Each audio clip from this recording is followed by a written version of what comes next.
right, I think we can kind of slowly get started and give a few more minutes for people to show up from the joint meeting. But I know it's been already a great day of sessions around Synapse, and it is quite wonderful to have this event that is solely about Synapse for one single day, because to be honest, there's many pieces that we need to consider about it. And what we'll be going through in my session today is really taking a deep dive into Synapse Analytics and its structure to help us understand how to set up the networking correctly for our production. And of course, that will depend based on our requirements. But after this session, you should be able to understand what are your options, when should you go with each of those, and really what would be the full-on all controls in place as much as possible option that you could use as a reference architecture. So with that, I think we can slowly get going and get to this session of Azure Synapse Analytics, networking for production. So if we think about Azure Synapse Analytics, it is really a collection of services that we bring together to really enable us to bring our data to life. We start with our Synapse Analytics workspace and set up our Azure Data Lake storage with it. And in the beginning, we might be running some queries with just serverless SQL pool. If we have the need for it, we might bring in the dedicated SQL pool, as well as use the Spark pools, and then use pipelines for orchestration. So getting started and setting this all up for yourself, it's relatively easy. There's a few components to wrap your head around and to figure out what is for what purpose, but it is relatively easy to set up each portion of these. But what if you're already in the point where you're ready to go for production? And in most cases, at least in Finland, organizations have some security requirements. How do you take that into account? How do you even configure these to ensure that your data is secured, your data cannot be accessed from networks that you do not want to?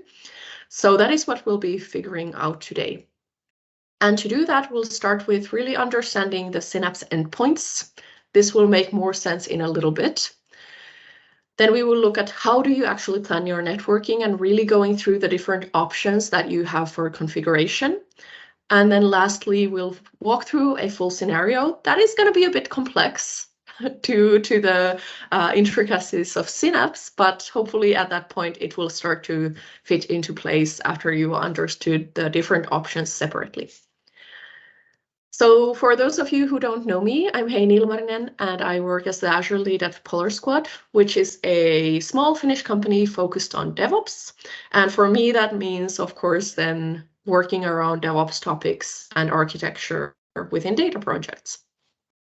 I'm also a data platform MVP as well as an MCT, so I do some trainings as part of my work as well. I am the 1/3 of the Knee Deep in Tech podcast. If you haven't heard of that, give it a listen.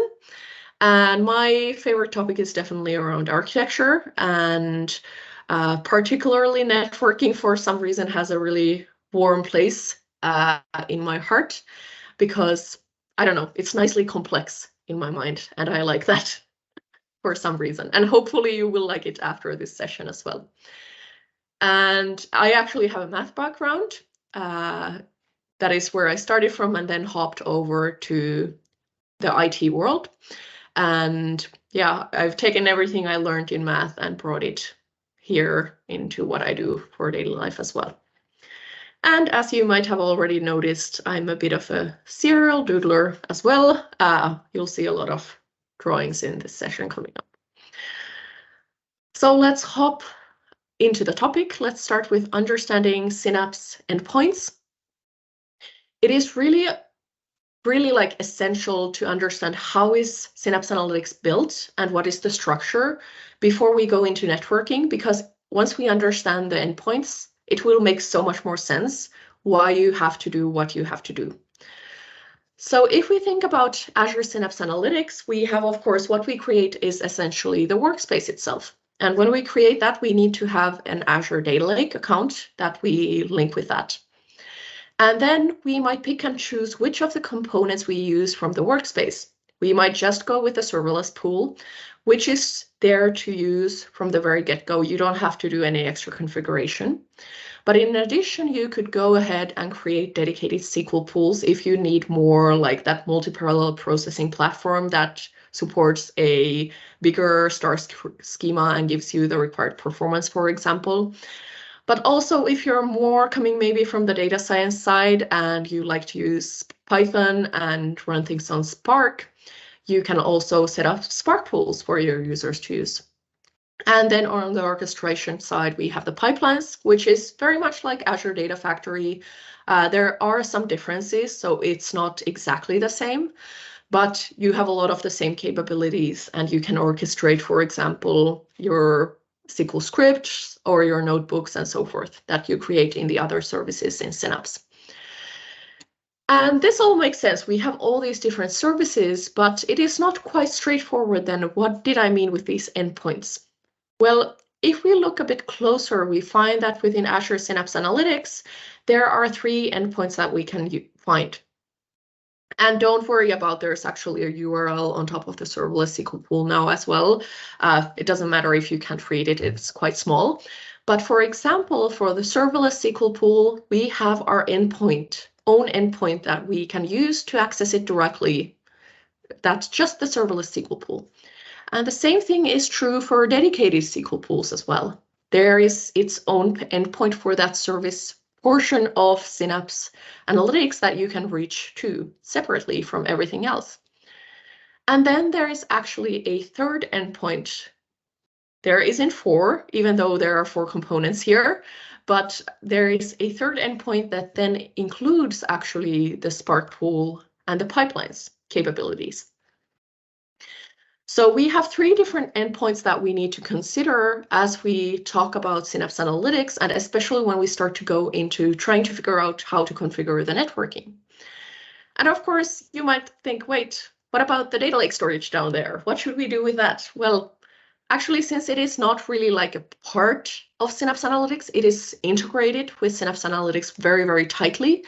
But the Azure Data Lake Storage also has its own endpoint that we have to also configure. And by default, if we just choose the default settings as we're going along, what happens is all of these endpoints are public endpoints. And that's fine when we're building a pilot and we're not using very critical data, for example. It is totally fine and we can get quite far with that. But at some point we might need to assess, well, what do we do with these public endpoints? What if we don't want to have them completely public? But let's think a moment before we go into how we secure these. Let's think a little bit, how do we connect to these different endpoints? So one tool that a lot of people coming from the SQL background will use is SQL Server Management Studio or Azure Data Studio. Nowadays, maybe some people have transferred there more. So if you want to work with your serverless SQL pool, you could just connect directly for your SQL Server Management Studio. You don't have to kind of go through the Synapse Analytics workspace or some kind of overall Synapse service. You just directly connect to the endpoint that we have available for the serverless SQL pool. And the same is true if you're connected to the dedicated SQL pools and so forth. So you have this ability with these different endpoints to connect to those endpoints separately. But let's think about the scenario where you might be using, for example, the Synapse Studio to communicate with things. How does it work with then? And the thing is, we actually need to understand how the Synapse Studio is built to really figure out like how do you connect to these endpoints when you're using the Studio. And the keyword here is spa. And I'm not meaning the spa to go and relax for a day, but I mean a single page application. So how a single page application works is that it goes somewhere when you connect to the website on your laptop. It connects to a place where you fetch all the packages that that application uses. And then actually all the connections from Studio or any other single page application that you might use are directly from the user laptop that is connecting to those endpoints. It's not a client server application, but it is actually that laptop that is connecting to these endpoints directly when you're navigating through the Synapse Studio. So that is true when you're going in and running a query using serverless SQL pool. You're going directly to that endpoint. If you're going in to manage the Spark pools, again, you are going through the dev endpoint directly. And also in Synapse Studio, there is a view where you can just see the structure of the data lake nicely and navigate that and dig deeper and find the file that you need. And in that case, it actually goes directly from the laptop to the Azure Data Lake storage. And it's not really even going through the workspace in that case. It is going directly to the Azure Data Lake storage endpoint. So we really need to now, when we think about networking, we need to think about all these endpoints. We need to think about the on-demand or serverless endpoint we have. We need to think about the dedicated SQL endpoint that we have, and we need to think about the dev endpoint that we have, as well as the Azure Data Lake storage where we store all our data. Yeah, you might have actually paid attention that in the serverless SQL pool, the URL that is used there is like your service name -ondemand.azuresynapse.net. That is just a little bit piece of history that we can see in that URL that first the serverless SQL pool was called on-demand pool. So we can see that history repeat itself there. So when we think about Synapse Analytics, there is one more aspect that we have to think about. It is that we can use one of these analytics engines, the different SQL pools or the Spark pool, and actually query from there the data from data lake storage. So not only we have to think about the connection from our laptops to these endpoints, but also how do these different services connect to the Azure Data Lake storage as well. All right. With that, we should have sufficient understanding of how is Synapse Analytics structured. And now we can start looking into, well, how do we really plan your networking and what are even our options?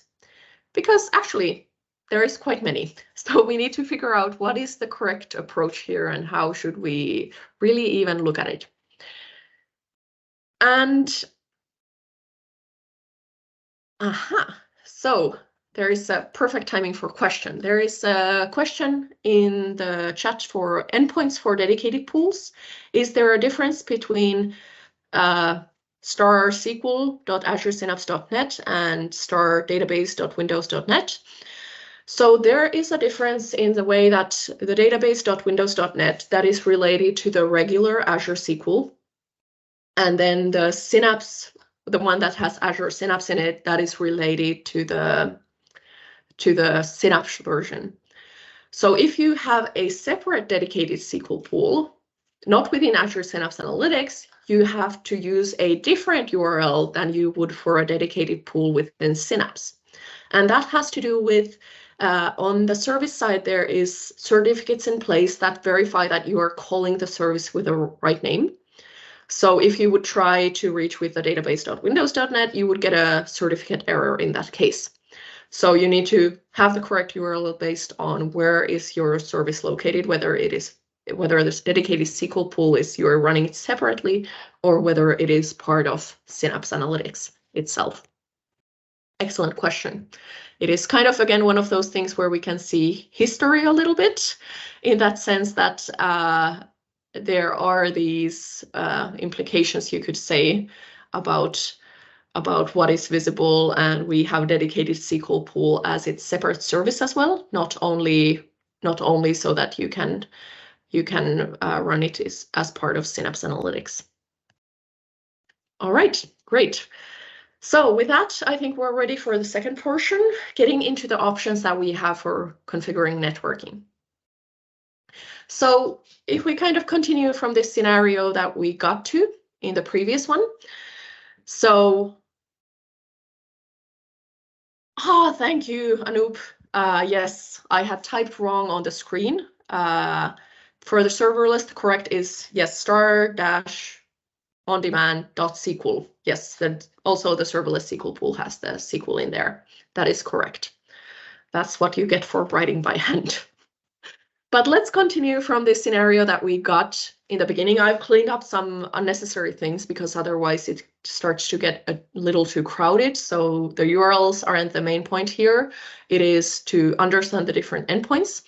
And so when we're thinking about reaching these different endpoints, the first option that we have to secure these public endpoints, we still have public endpoints, but we are able to secure them with firewall rules.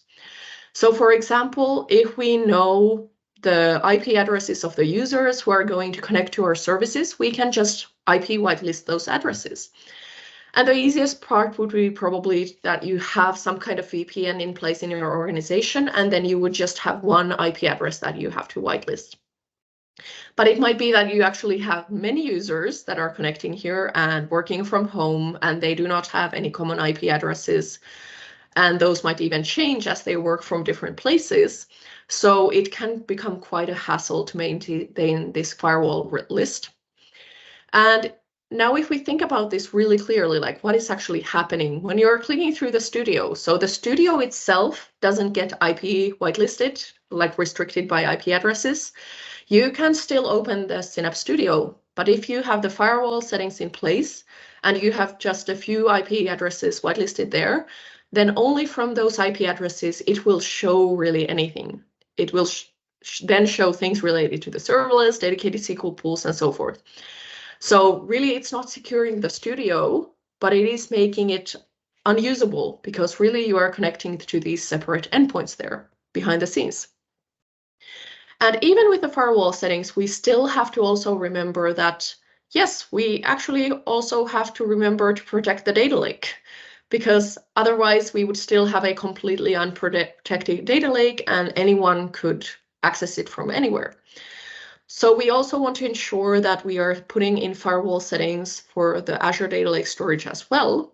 And for example, having the same IP whitelist in place based on the users that we have for the service. But the second portion that we need to consider is how about when we are using one of the Synapse services to connect to the Azure Data Lake itself?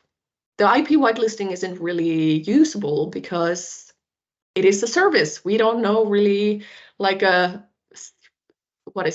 reserved set of IP addresses that it will use forever. So it's not really a very delicate way to put in just IP whitelisting.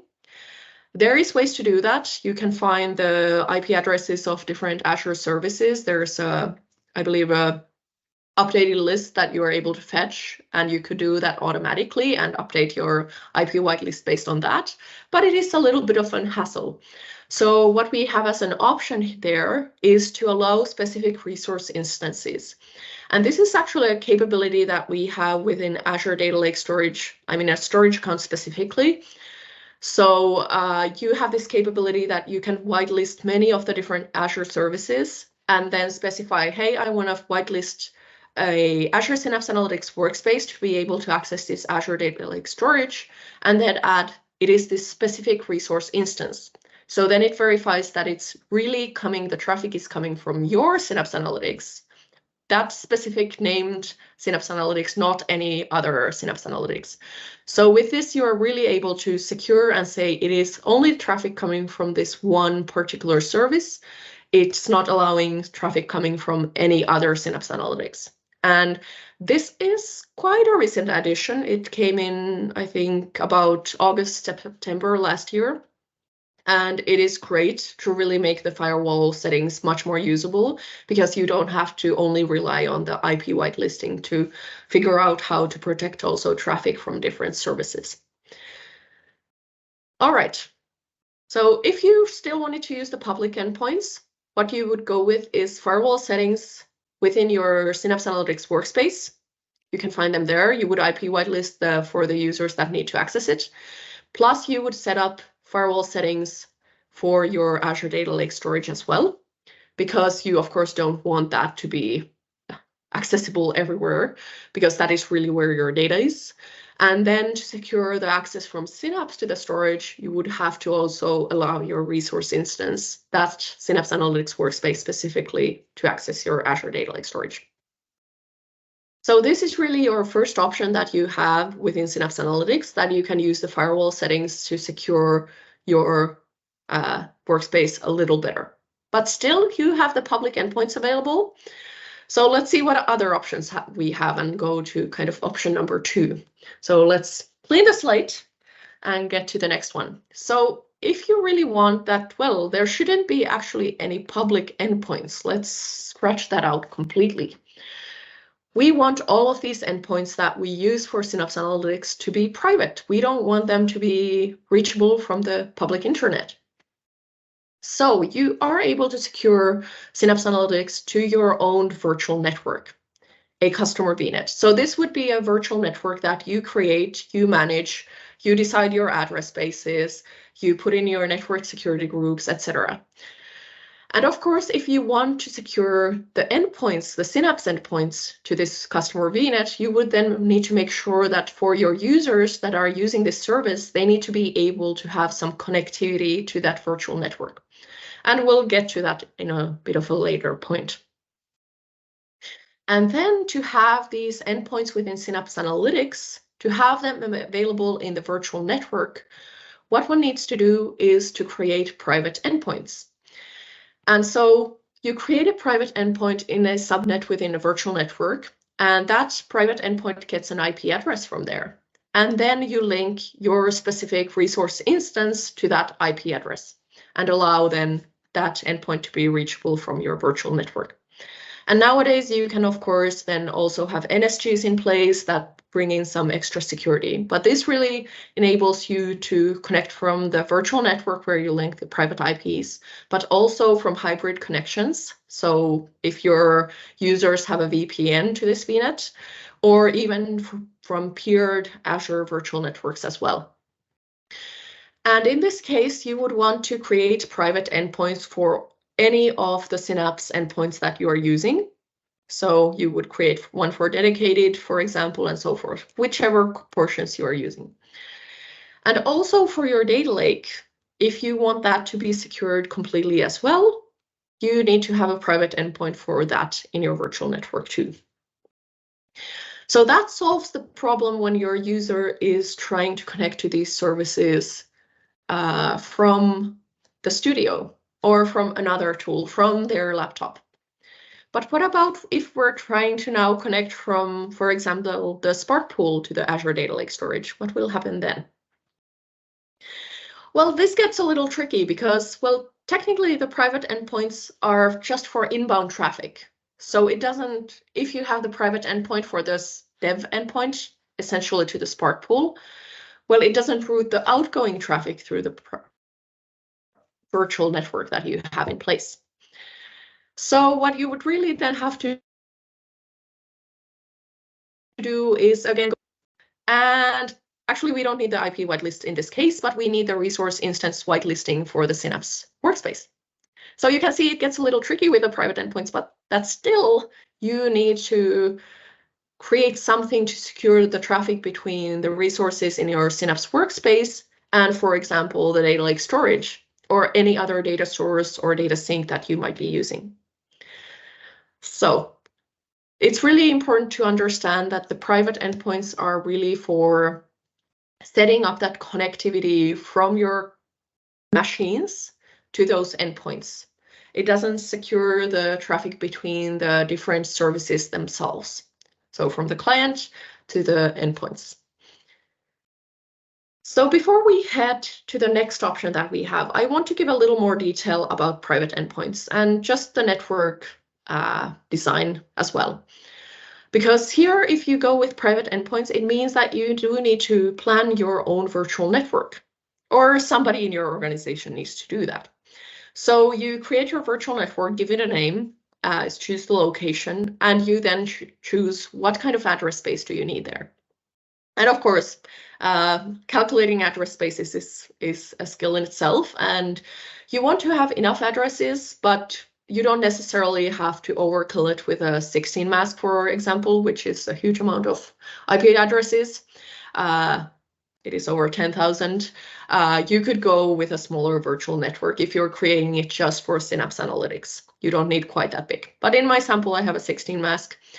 And for example, you might have some kind of application subnet that you take from that virtual network address space that you had in place. And then you could, for example, have the Synapse subnet in place as well. So you want to make sure And remember that when you do create your subnets, from each of those subnets, there are 5 addresses that are reserved for Azure.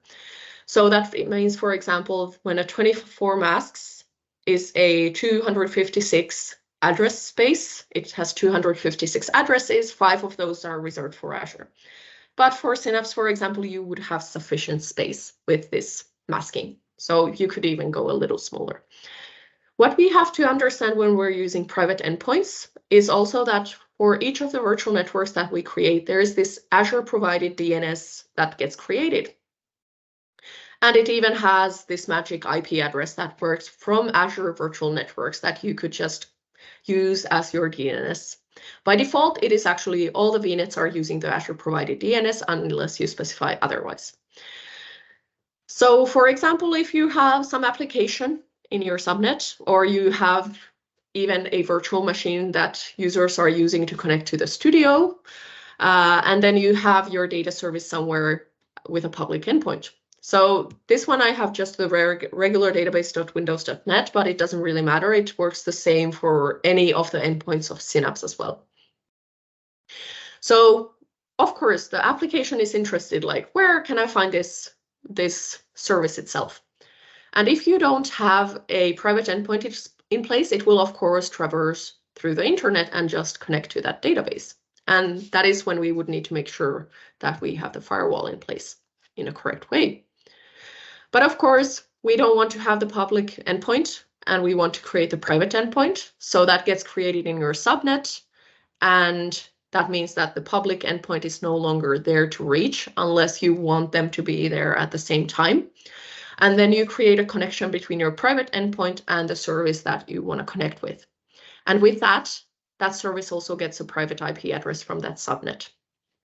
And so when you are asking for this database address, it actually returns this private link address. And then from that, it knows that, hey, I actually need to go in a default scenario to the private DNS zone that is linked to that virtual network. You could also do your custom DNS, but an hour isn't enough. Well, 45 minutes isn't enough to go through that. But you need to have some kind of DNS that will return the correct addresses for a private link. And the easiest way to do that is private DNS zones that you link to your virtual network. So then that question goes to the private DNS zone, and then that private DNS zone will know, hey, it is actually this IP address that you can reach from the network directly. So really, even though here I had just the regular database endpoint or the regular Azure SQL, we could say, this works exact the same way for the Synapse endpoints. And we'll kind of wrap it together in a later point how this relates to it. But this is kind of how the process of getting the answer to the, hey, where is this database? How should I reach it? Where can I find it? When you do the DNS query for it, then you are able to get the answer in this way that it goes through the Azure provided DNS and then to the private DNS. So you could replace both the Azure provided DNS and private DNS zone with your own DNS, but then you would have to manage those DNS records yourself manually, whereas a private DNS zone can be used so that it automatically creates the correct DNS records for you there, which makes it a whole lot easier. All right, so we remember that from these private endpoints, we were able to secure the connection between the clients and then the endpoints that we have from Synapse. But we have one more concept that we have to think about when we talk about the options that we have for configuring networking in Synapse Analytics. And this is managed virtual networks. So what this does is it actually creates behind the scenes a separate virtual network for your Azure Synapse services. And if you were to create a Spark pool, that gets created in its own subnet in that managed VNet. And also if you use the managed Azure hosted integration runtimes in the pipelines, that will also get, that compute will get created in the managed VNet itself. Again, in a separate subnet, so there's some segregation in place. So the managed VNet gets created for you, It also means that it's not really visible for you. It is completely managed for you. You cannot control it, and so forth. So how does it really work here if you can't even connect to it in any way? So what we would need to do is to create managed private endpoints. Note, not just regular private endpoints, but managed private endpoints. If you have the serverless SQL pool and dedicated SQL pool in place, the managed private endpoint can get created for you automatically. So really, it has the same functionality that as a regular private endpoint, but it's just a little easier to create. You just choose which service you want to connect to, and Synapse handles the rest. And the same is if you want to connect from your Spark pool to the Azure Data Lake storage, again, you would create a managed private endpoint. But you can see here, we have a little issue. We have the Spark pools and pipelines within the managed VNet, but actually the serverless and dedicated SQL pools are multi-tenant services. So they do not get placed into your managed VNet itself. So we do need to consider that and understand the difference of Spark pool and pipelines within Synapse and the serverless and dedicated SQL pools within Synapse. They are handled a little differently. But what you can see here is that with the managed VNet, it enables us to secure the connectivity from Synapse to other services. So the managed VNet doesn't really solve our issue about connecting to the Synapse Analytics endpoints from our machines, but it solves the problem of connecting between the services in a secure way. So you might start to be seeing like, uh-oh, this looks like we have to kind of take some of these options together if we do have the requirement that we need to secure both the endpoints of Synapse from our client machines and also all the traffic between the different services. So you might be starting to get an inclination of what this means. So this would actually mean that we would need to bring in both the regular private endpoints and also the managed private endpoints as well, where the regular private endpoints would be used to allow you to connect to the endpoints securely from your machine when using Studio, when using SQL Server Management Studio or Data Studio or whatever tool you want to use. But then you would use the managed VNet and the managed private endpoints to ensure that the connectivity between the Synapse services is secured and, for example, between the Synapse services and Azure Data Lake storage. So you're starting to see how it all comes together. So we've been going through how to plan your networking, and we actually really have like 3 options that we can use to approach. The simplest one is to use the firewall settings to secure your public endpoints. The second option is to go for private endpoints and put in place your own virtual network and private endpoints. And then the third capability that we have that we can use the managed virtual network and managed private endpoints. So lastly, we're going to be looking at a full scenario. So this is kind of like when you need to crank the security to the max and you have to have everything secured. How do you make it work in a scenario where you need to have hybrid connectivity? So let's just walk through this and see how complex does it get. So we know already that we have our Synapse Analytics workspace. We're gonna know that, well, if we need to have the security cranked to the max, we're gonna need a managed virtual network for our services so that we can secure that traffic with the services that we communicate from running our queries in SQL or in Spark. We want to make sure that traffic is secured. So we need to then use the managed virtual network. So if we remember right, if we also want to protect the portion where we reach these different endpoints that we have within Synapse securely, we would need to set up our own virtual network. And to ensure connectivity, we would probably need to set up some kind of VPN or ExpressRoute or something like that to make sure that our users then can access these resources securely as well.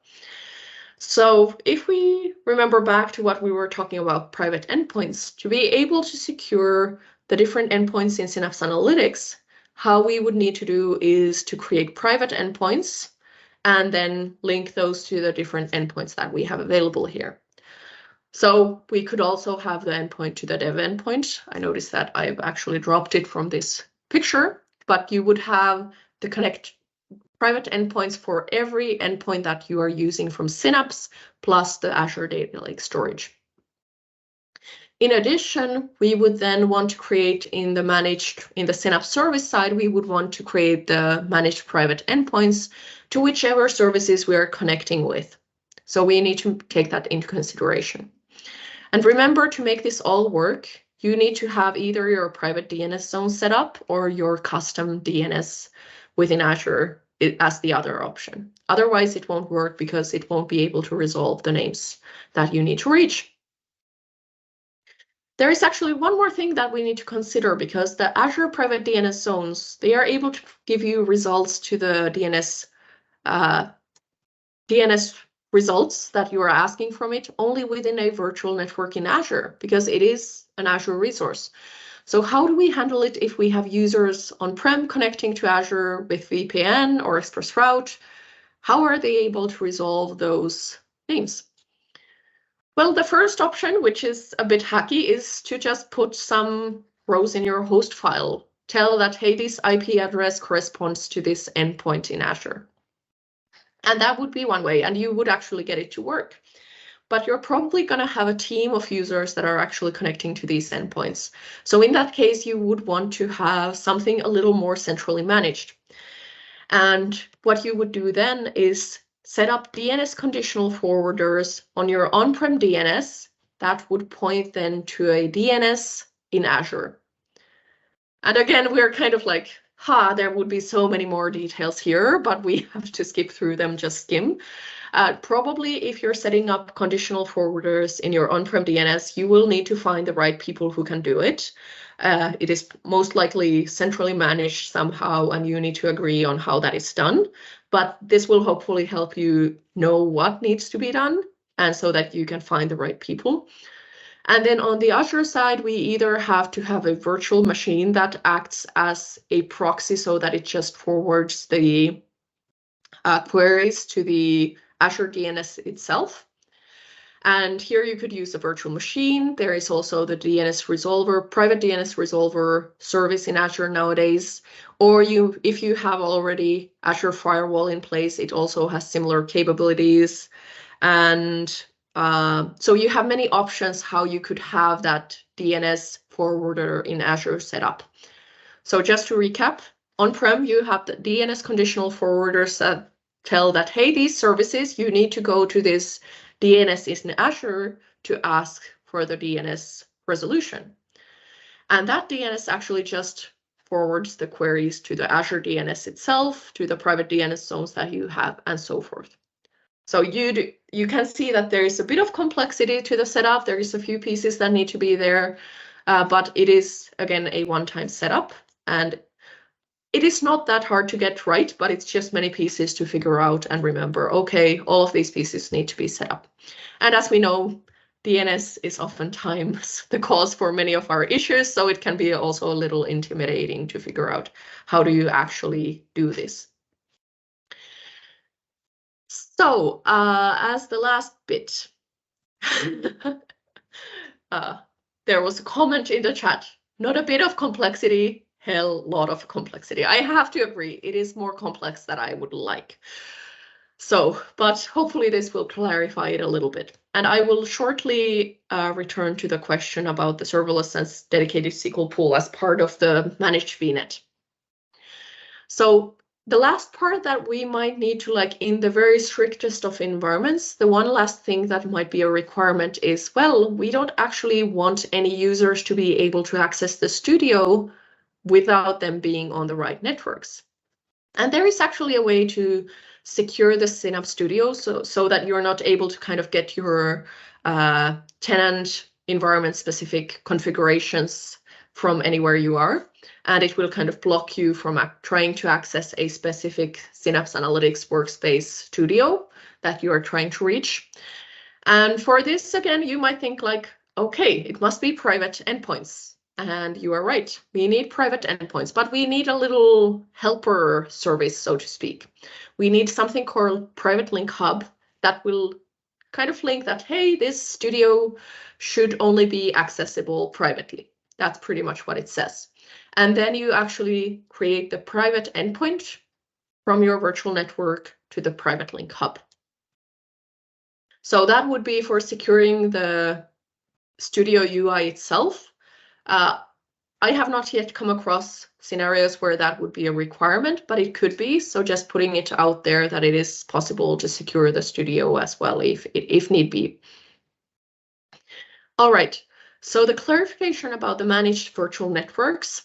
So when you do have the managed virtual network, the serverless and SQL, the two SQL pools are not really created into that managed VNet. But if you are connecting out from those services, it kind of gets that outward traffic gets routed through the managed VNet so that you're able to access those other services securely. So it is kind of not really, but it does bring a little help for those as well. So only the Spark pools and pipelines, specifically the integration runtimes in the pipelines, will get deployed within the managed VNet. All right, so this is kind of like if you have the most complex scenario, the tightest requirements, then this is where you would have to go with your setup. But remember, go only as far as your requirements need you to go. And remember that it is also possible, for example, to combine the managed VNet with the firewall settings. So if it's okay for you that the Synapse endpoints are just controlled by firewall settings, you're okay to combine those two. Or if you do need everything to be privately secured, then you need to go to this full-on setup here. So what we've been doing in the past 43 minutes is we started with understanding Synapse endpoints because that lays the foundation for understanding any of the networking. Then we looked into what are the different configuration options for your networking. Always remember this, you have the firewall settings, you have private endpoints, and you have the managed virtual network. And then just assess which capabilities of these do you need. And then lastly, we looked like a full scenario where you need to lock down everything. What is it all that you need to consider? And especially how do you also then figure out the DNS in hybrid scenarios? So I hope that after this session, you have a little more clarity about the virtual networking. It is not the easiest, I have to say, so don't be worried if it's still a little jumbled. You'll get it at some point. Just keep at it. And if you have any further questions, 45 minutes is quite short for this particular topic. So if you do have any questions, feel free to reach out to me on Twitter, on LinkedIn, and you can find me there with just my name. So hope to connect with you if you have any further questions.